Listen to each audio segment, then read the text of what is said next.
शालूम friends, मेरा नाम कंदील ताबिश है। मैं लोगोस थियोलॉजिकल सेमिनरी में एमडिप का स्टूडेंट हूँ। मैं यूके में नर्स बाय प्रोफेशन हूँ।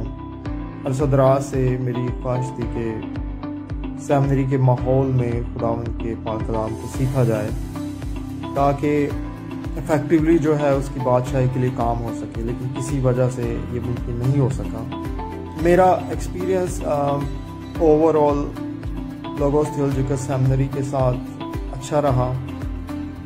मैंने सीखा अच्छे उस्तादों से, और अगर आप भी किसी भी प्रोफेशन से ताल्लुक़ रखते हैं, स्पेशली अगर आपके पास टाइम नहीं है किसी वजह से, अपनी मसरूफियात की वजह से आप अपने ड्रीम को, अपने गोल को अचीव नहीं कर पाए और मसीह की खिदमत जो है वो करना चाहते हैं और उसकी बादशाही के लिए काम करना चाहते हैं, तो आप भी जो है वो लोगोस थियोलॉजिकल सेमिनरी ज्वाइन कर सकते हैं।